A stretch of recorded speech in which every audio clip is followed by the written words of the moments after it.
नमस्कार दोस्तों। मोहित दहिया क्लासेज में आप सभी का स्वागत है। आज मैं आप सभी के सामने करंट अफेयर से संबंधित महत्वपूर्ण प्रश्नों के बारे में चर्चा करने आया हूं। तो बिना समय गवाए अपन स्टार्ट करते हैं। पहला प्रश्न आप सभी के सामने है कि अंतर्राष्ट्रीय बायोस्फीयर दिवस या अंतर्राष्ट्रीय जैव आरक्षित क्षेत्र दिवस कब मनाया जाता है? तो आपका राइट आंसर इसमें हो जाएगा प्यारे विद्यार्थियों, 3 नवंबर को मनाया जाता है अंतर्राष्ट्रीय बायोस्फीयर दिवस। प्यारे विद्यार्थियों, बायोस्फीयर का मतलब होता है जैव आरक्षित क्षेत्र। अगर अपन बात करें भारत के अंदर कुल 18 जैव आरक्षित क्षेत्र हैं, याद रखना है। अगर अपन बात करें कि सबसे प्राचीन जैव आरक्षित क्षेत्र जो है वो कौन सा है, तो आपको याद रखना है नीलगिरी। बिल्कुल सर, नीलगिरी जो है वो सबसे प्राचीन जैव आरक्षित क्षेत्र है। और अगर अपन बात करें कि सबसे बड़ा कौन सा है, तो आपका राइट आंसर हो जाएगा कच्छ। बिल्कुल सर, कच्छ हो जाएगा। ये कच्छ कहाँ पे है? कच्छ आपका गुजरात में पड़ता है।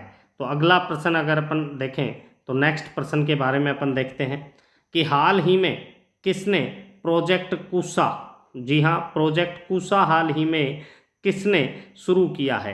तो आपका राइट आंसर हो जाएगा डीआरडीओ ने। बिल्कुल सर, डीआरडीओ ने किया है। डीआरडीओ का जो मुख्यालय है वो दिल्ली के अंदर है। कहाँ पे है, कौन से राज्य में है, कौन से केंद्र शासित प्रदेश में है?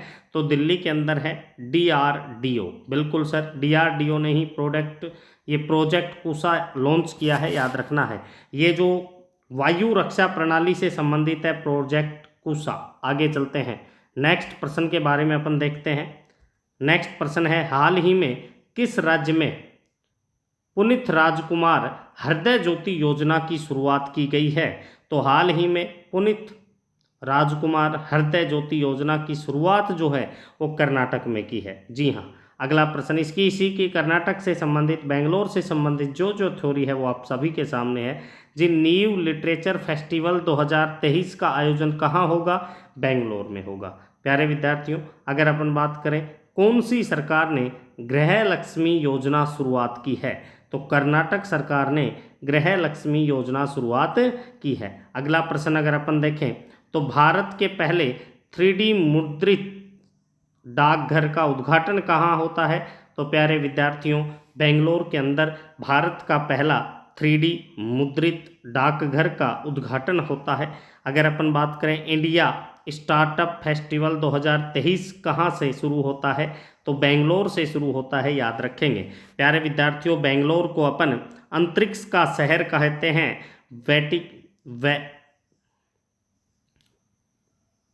बेंगलोर को अंतरिक्ष का शहर कहते हैं। और अगर अपन बात करें कि प्यारे विद्यार्थियों, बेंगलोर को ही सिलिकॉन सिटी कहा जाता है और बगीचों का शहर भी बेंगलोर को ही कहा जाता है। आगे चलते हैं, नेक्स्ट प्रश्न आप सभी के सामने है। हाल ही में भारत ने किस देश से S-400 मिसाइल, बिल्कुल S-400 मिसाइल का जो सौदा हुआ है वो किस देश के साथ हुआ है? तो भारत ने रूस के साथ जो है वो सौदा किया है, याद रखेंगे। रूस ने परमाणु ऊर्जा वाली महाशक्तिशाली मिसाइल 7 जो है वो कहाँ से शुरू की गई है? तो ये आपको याद रखना है, रूस से शुरू की है। भारत के साथ इसका संबंध है। पहली बार अगर अपन बात करें, रूस ने इस्लामिक बैंकिंग शुरू की गई है, ये आपको याद रखना है। नेक्स्ट अगर अपन देखें, रूस का जो लूना 25 अंतरिक्ष यान था वो चंद्रमा से टकराकर दुर्घटनाग्रस्त हो गया था, ये आपको याद रखना है। रूस ने लिंग परिवर्तन तथा ट्रांसजेंडर विवाह पर प्रतिबंध लगा दिया है। हाल ही में रूस ने लिंग परिवर्तन तथा ट्रांसजेंडर यानी जो हिजड़े होते हैं उनके विवाह के ऊपर क्या लगा दिया है? प्रतिबंध लगा दिया है। आगे चलते हैं अपन, नेक्स्ट प्रश्न की अगर अपन बात करें, अगला प्रश्न अगर अपन देखें तो छठा प्रश्न है, हाल ही में सीबीआई, बिल्कुल सीबीआई के संयुक्त निदेशक के रूप में किसे नियुक्त किया है?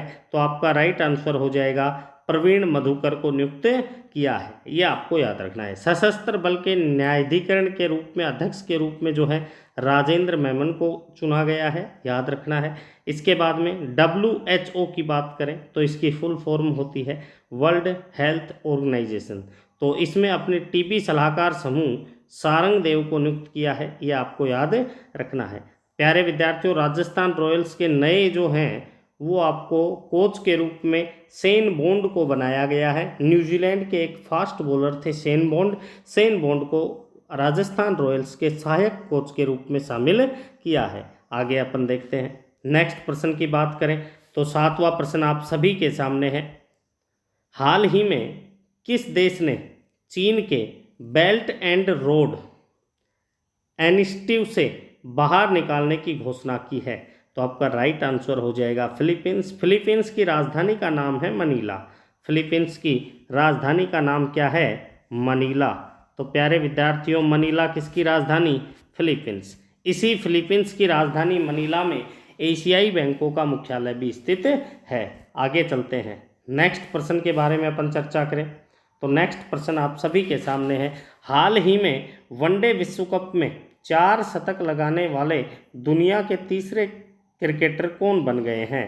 तो आपका राइट आंसर हो जाएगा क्विंटन डी कॉक। जी हाँ, ये जो है दक्षिण अफ्रीका के क्रिकेटर हैं। क्रिकेट से जुड़े बेसबॉल शब्द जो हैं वो कहाँ है? तो वनडे क्रिकेट में सबसे तेज 100 विकेट लेने वाले गेंदबाज जो हैं वो शाहीन शाह अफरीदी बने हैं, जो पाकिस्तान के हैं। अंतर्राष्ट्रीय क्रिकेट में 18,000 रन पूरा करने वाले 5वें रोहित शर्मा बन गए हैं, 5वें खिलाड़ी। वनडे क्रिकेट में सबसे तेज 2000 रन पूरे करने वाले शुभमन गिल बन गए हैं। अगर अपन बात करें कि वर्ल्ड कप में 2 बार 5 विकेट हासिल करने वाले जो हैं भारतीय गेंदबाज कौन बन गए हैं? मोहम्मद शमी। मोहम्मद शमी ने जुआगल श्रीनाथ, जी हाँ, जुआगल श्रीनाथ और जहीर खान का भी रिकॉर्ड अभी विकेटों के मामले में तोड़ा है। नेक्स्ट अपन देखते हैं अगला प्रश्न। हाल ही में लीला ओमचेरी का निधन हुआ है, वह कौन थी? तो प्यारे विद्यार्थियों, वो लेखिका थी, यानी साहित्य से संबंधित है, लेखिका थी लीला ओमचेरी, याद रखना है। अगला प्रश्न। हाल ही में आरबीआई के कार्यकारी निदेशक के रूप में किसे चुना गया है? तो मनोरंजन मिश्रा को चुना गया है, ये आपको याद रखना है। अगला प्रश्न की बात करें अपन तो हाल ही में किस राज्य ने पारूमला मेनुल उत्सव मनाया है? तो ये आपका आंसर हो जाएगा केरल ने मनाया है। यूनेस्को ने कोझिकोड शहर को देश का प्रथम साहित्य का शहर की घोषणा की है। प्यारे विद्यार्थियों, कोझिकोड क्या है? तो केरल के अंदर स्थित एक बंदरगाह नगर है जो प्राचीन काल में कालीकट के नाम से जाना जाता था, यह आपको याद रखना है। प्यारे विद्यार्थियों, ओणम की बात करें तो ओणम केरल का एक त्यौहार है। ओणम क्या है? केरल का एक त्यौहार है जो आपको याद रखना है।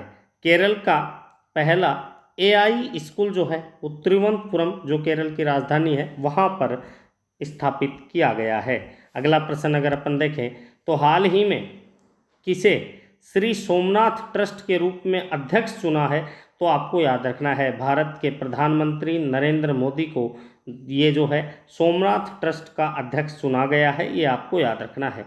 हाल ही में किसने ग्लोबल बायो इंडिया 2023 की वेबसाइट लॉन्च की है? तो ग्लोबल बायो इंडिया 2023 की वेबसाइट लॉन्च करने वाले डॉक्टर जितेंद्र सिंह हो जाएंगे। बिल्कुल सर, आगे चलते हैं नेक्स्ट प्रश्न के बारे में। अरे हाल ही में CBSE किस देश में नया प्रशासनिक कार्यालय खोलेगा? तो CBSE नया प्रशासनिक कार्यालय जो है UAE के अंदर खोलेगा भाई, संयुक्त अरब अमीरात के अंदर खोलेगा। ब्यूटी वर्ल्ड मिडिल ईस्ट 2023 की मेज़बानी दुबई करेगा। दुबई क्या है? तो प्यारे विद्यार्थियों, दुबई UAE का एक महत्वपूर्ण शहर है तथा एक अमीरात है। UAE की राजधानी आबू धाबी है और UAE की सबसे बड़ी जो 7 अमीरात होती हैं उनमें सबसे बड़ा अमीरात जो है वो आबू धाबी ही होगा। बिल्कुल सर, आगे चलते हैं नेक्स्ट प्रश्न के बारे में चर्चा करते हैं। हाल ही में किस स्टेडियम में, जी हाँ, मास्टर ब्लास्टर सचिन तेंदुलकर की प्रतिमा का अनावरण किया गया है? तो आपका राइट आंसर हो जाएगा वानखेड़ा। जी हाँ, वानखेड़े जो है वो मुंबई के अंदर है, तो आपको याद रखना है मुंबई वानखेड़े में ही क्या की गई है, तो इधर सचिन की प्रतिमा लॉन्च की है, ये आपको याद रखना है। तो प्यारे विद्यार्थियों, आप सभी का सपोर्ट हम सभी को मोटिव करता है, तो ज़्यादा से ज़्यादा चैनल को सब्सक्राइब करें, लाइक करें तथा शेयर करें। मोहित भैया क्लासेज पर आने वाले समय में भावी एग्जाम के लिए करंट अफेयर तथा महत्वपूर्ण जीके की ट्रिकों के बारे में शानदार वीडियो आप सभी के सामने आएंगे। तो सभी का धन्यवाद, सभी का तहे दिल से शुक्रिया।